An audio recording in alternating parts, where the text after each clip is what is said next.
Okay, guys, right, back down the garage. I am recording, just checking. I am, yeah, back down the garage. Redoing the intro to this video because I did it the other day, so it's the second day I've been down here this week, and I didn't really, it just didn't come off the tongue right. But as you can see, I've started putting bits back in the engine bay there, cracking on a little bit. Auxiliary loom, or what's left of the auxiliary loom, is back in, and that's literally all of the loom that's going to be in the car there, and the rest of it's just going to poke through at the bottom here for the headlights there and there, and the indicators, and that's it. Everything else is stripped out because it's running independent ECU and everything. We've got the gear linkage back in, just need to get a bolt in the top there. Steering rack is back in, pretty much refurb. The only thing I didn't change on this was the boots, as they were in fairly good condition. They've just got a little bit of, you see a little bit of paint and crap on them, but they're actually in really good condition. Fuel regulators mounted back up. Put this little cover plate thing back on again. All I do is pull it off and polish it. I just put it on to make sure it all still lined up and stuff. Engine mount is all on. You can see there. Kind of just bolted that in loosely. Same with the gearbox mount. I'll go over this. A lot of you very interested in a 6-speed conversion and how we are getting on with mounting the gearbox. Numerous different ways of doing it. I know Mike from FPE has done his completely different to the way I've done mine, and then I've seen other people making up custom mounts to sit on the gearbox. So yeah, different ways of doing it. But I mean, my idea is, I think I've seen this done most commonly. Essentially, I've just trimmed up the mount there so it clears the wing, and that now just sits in there, bolts up through this custom made mount that we've made up and welded onto the chassis. And then obviously there's a big washer to go on the top of there, and a nut, and that just bolts it in like that. And it hangs on at both ends. Oh, I managed to attach myself to the car. So yeah, it hangs on at both ends basically. And then I'm not using the cradle at all. I've put the cradle back in purely for structural strength front to back, because it's going to help stiffen stuff up. But I'm not actually using it for anything engine related. We've made a little mount up down there. You can see that little mount welded to the underside of the car there. That essentially just holds a bar. I don't know if we've got our mock-up prototype laying around somewhere. I think it's up there somewhere. It was very bodged, and it won't be the one that I'm using, but it was enough just to get the prototype up. But that's our backwards and forwards mount, and that mounts again. That mounts off the same position as the factory mount that would be kind of on here somewhere. It's just going to be a couple of rose joints on a piece of 12mm bar, adjustable backwards and forwards. And then if it comes to it, we might put one on the front here somewhere, but I don't think we're going to need one. I think that's kind of it for now. We have now got a slightly better solution to the steering wheel. We have now got a quick release boss on there, eBay special, but it actually seems not too bad at quality. I am missing a nut because I rounded the head off, but so yeah, that's the solution to that. So getting in and out of the car is considerably easier. So yeah, that's that. And then right, so moving on to swiftly onto the what this video is all about, which is the first video in probably a series of 3, maybe 4, of building our ST170 blacktop turbo, essentially our engine. Now you can see here, I'm going to insert 2 time lapses in a minute because of course I did this the other night. But what we've got is the head all stripped down there. We're swapping the springs and retainers out for ST170 springs and retainers that are going to go in the standard blacktop head. We're going to keep obviously all the standard valves. I'll just give them a quick lap whilst they're out. The head's also going to get a bit more of a porting job from the valve tops, and we're going to clean up this round so you can see, and we're going to clean up the where we've ported out the exhaust manifold ports. We're not going to port out the intake because we have got a manifold that fits that really well. Now, you have briefly seen this on the channel before, but this is the first time I'm going to cover it in any depth and go over the plan for building this engine, basically, because there's going to kind of be 2 stages to this. One's going to happen now, and one's probably going to happen in about a year or so's time. But this is here our intake manifold. Now, obviously, this bottom half here, billet fuel rail. A lot of you that have seen Dan's stuff, DanSTengeneering, will recognise these fuel rails. It's kind of one of the things he does that's quite popular. But yeah, that is a manifold I've had made up by him. It's the billet back plate that they do. So that's all CNC'd out. The back plate, so it gives you a thinner black back plate at the bottom there, and obviously it's nice and thick where the ports come in. Absolute beautiful piece of engineering. Really happy with the way that came out.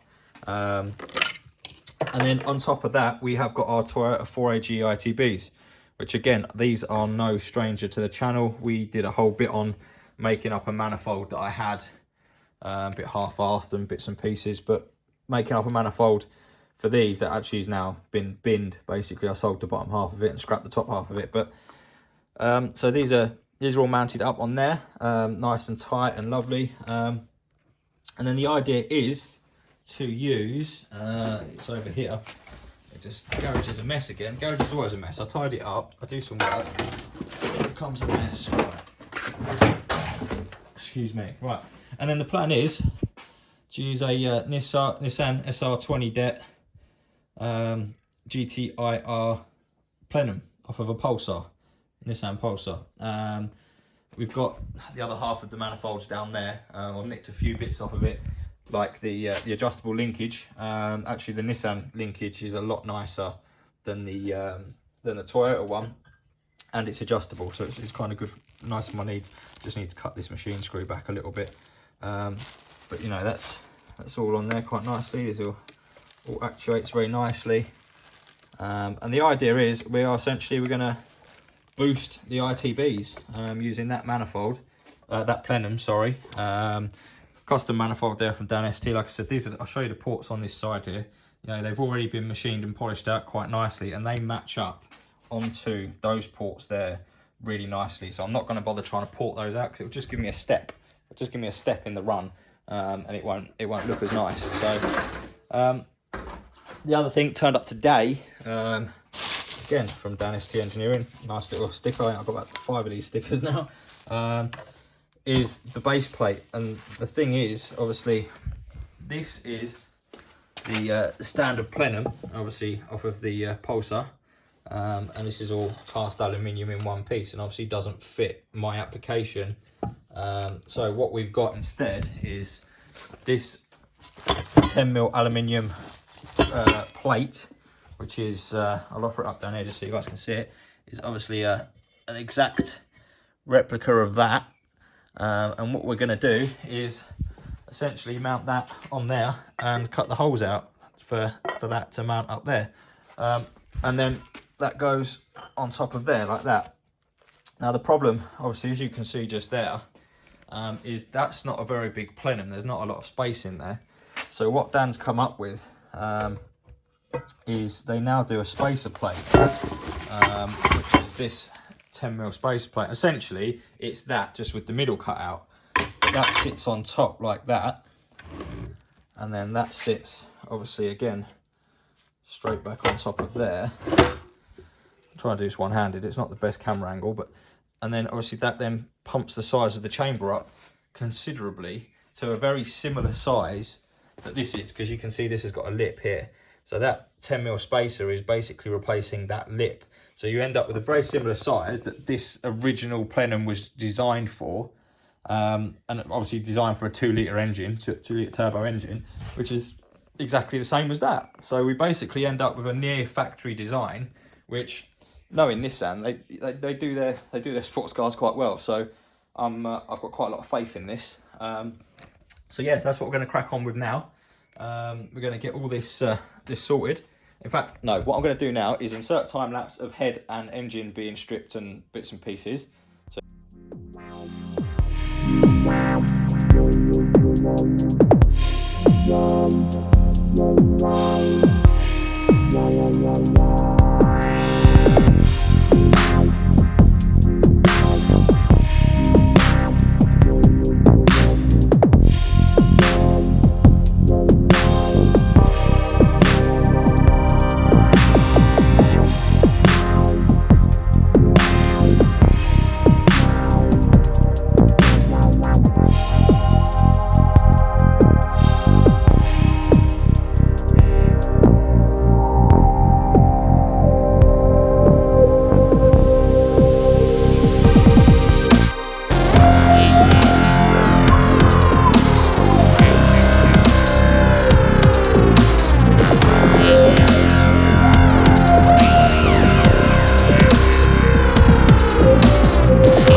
Okay, and we're back. Right, let's get these mounted up on there, and I'm going to very slowly and very carefully, because this wasn't exactly cheap, to be honest.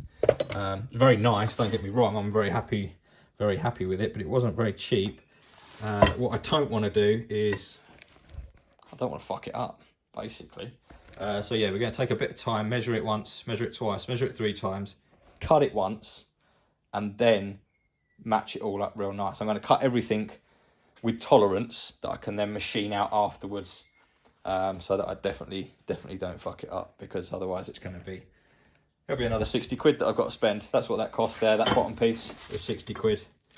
So, you know, I'm gonna kick myself and fuck this up. So I'm gonna stop saying fuck, and I'm gonna crack on.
Obviously we skipped a load of stuff in the middle because this has taken me a couple of hours to do. Well, it probably hasn't actually, it's probably only taken me about an hour, if that.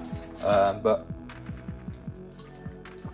what I didn't want to do was just have this video hang its rear end out for hours and me grinding. Wouldn't be very entertaining for you guys, but we have got, and I'm fairly happy with it, to be honest, that all completely port matched. I mean, I've gone down into the bodies a little bit as well with the what's it there. I don't know how well you can see. Let me see if I can put the light on it for you guys, so you can see a bit better now.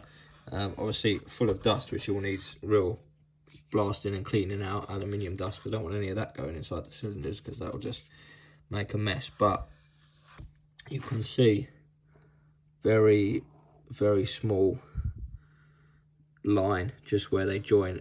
You can barely feel that. I mean, you can see it, but you can barely feel it. I mean, it's not catching at all. All four are pretty good. The only one that's a little bit is this one. Like I say, where I measured this joint, this out here. What I've done is I must have had this on a slight angle as I measured it out, because the top lines up fine, no problem up there. It's this bottom left hand corner and the hole that doesn't line up. So I must have somehow I've had this mark's been too far over this way on the bottom corner, but it still works all right. I mean, there's a little bit of a lip there.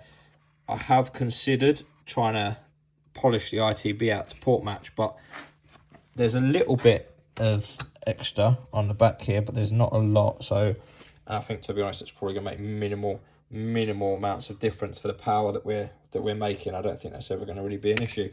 So yeah, happy with that. Obviously I wouldn't be doing this if the engine was any good, but obviously that head's going to be cleaned and everything afterwards anyway. But you guys can see now that that's in place, we've got a quite a throaty inlet into every port all the way down there.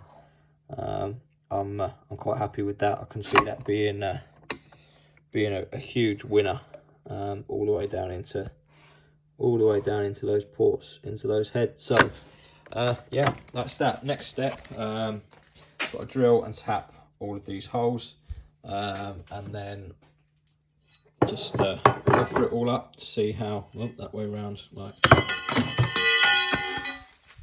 whoops, didn't want to do that.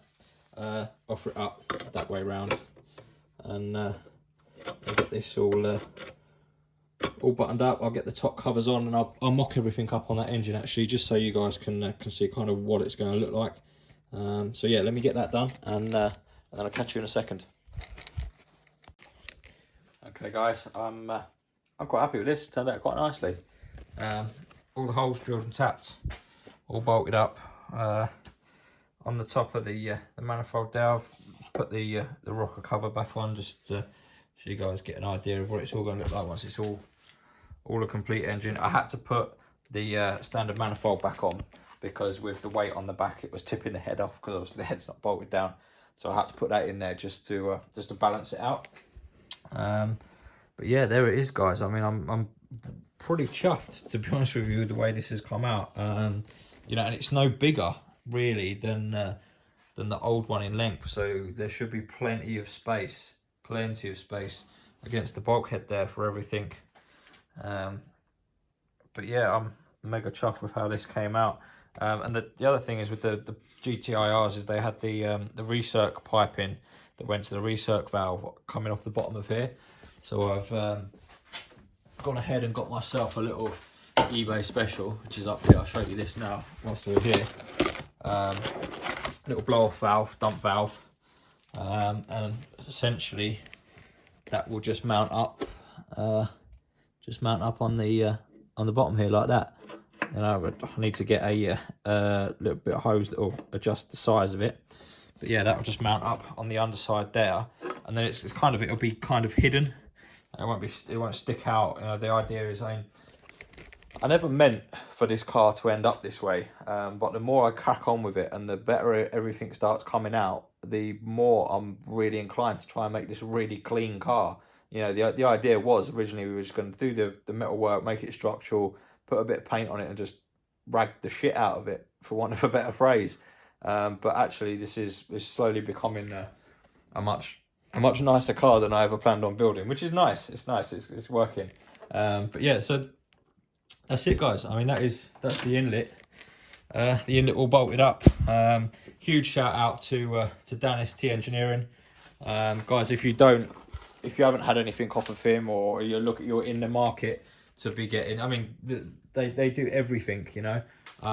Anything you could really want, get in touch with the guys over there, because I mean, don't get me wrong, this isn't cheap stuff. You're not going to get cheap budget parts off of them, but for what you pay, what you get back is amazing. I mean, I'm over the moon with it, really.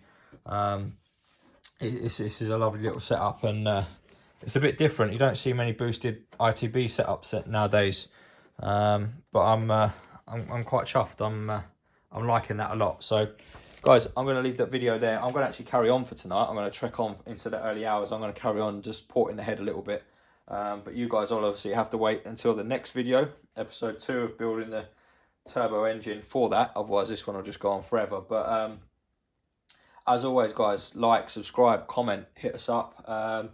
We are currently about 330 followers, subscribers. So if that's one of you, thank you very much. Share it with your friends. Let's get me, if I can get up to 400 followers by the time the engine goes in the car, I'll be chuffed. I'll be properly chuffed. So yeah, cheers for watching, guys. Like, share, subscribe, and I'll see you on the next one.